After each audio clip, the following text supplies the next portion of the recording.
If you have a lot of peanut butter on your hands right now, then you have to make this old-fashioned peanut butter fudge. In fact, even if you don't have a lot of peanut butter, you should still make it, because it turns out so perfectly smooth and creamy, and the ingredients are really simple.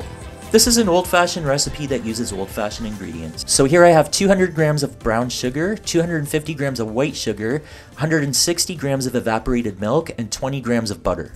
Then I'm going to add half a teaspoon of cream of tartar and half a teaspoon of salt.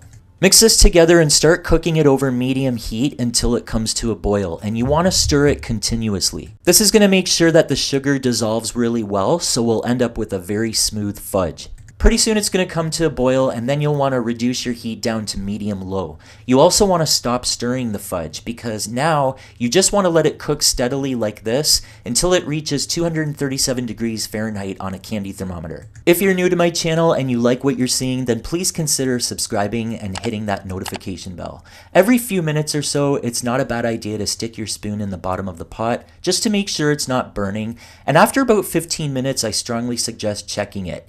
Here you can see we're very close to the temperature. If you don't have a candy thermometer, you can easily drop a little bit of this in some cold water, and if it forms a soft ball like this, then you've cooked it long enough. Your fudge is ready.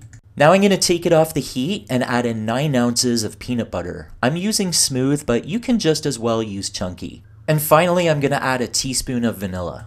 Let the fudge kind of melt the peanut butter for about a minute, and then start stirring it with the wooden spoon until all the peanut butter melts. Beating the fudge like this is what's going to make our sugar crystals become really creamy so that we have a smooth fudge. But if I could redo this video, I would have started pouring it into the pan right about now, because I ended up beating it for just a few seconds too long. And between doing camera work during all of this, my fudge ended up being a little bit stiffer than I'd hoped. Not enough to affect the texture or the taste, but just barely enough that I couldn't get a perfectly smooth top. And while I could have reshot the video to make this perfect, I decided to leave this in. As I mentioned, this did nothing negative to the taste and texture, so if it happens to you, don't sweat it. If anything, I'm hoping this minor little error will just prevent you from doing the same thing. After about 2 hours of cooling on a rack, your fudge should be set up enough to cut. You're going to be pretty happy how this turns out. It cuts beautifully into perfect squares, and it's an amazing gift idea.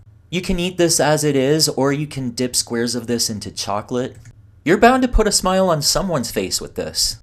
And it's not sickeningly sweet like you would probably think it is, which makes it a little bit dangerous because this is so addictive. I wonder if it's the cream of tartar that gives this fudge its perfectly smooth texture. I really don't know. If you happen to know, maybe you could leave me a comment down below. All I know is I've been making this peanut butter fudge recipe since grade school. Yeah, I've been baking that long. And I've never once bothered with any other recipe. Something tells me if you give this peanut butter fudge a try, the same's gonna happen to you.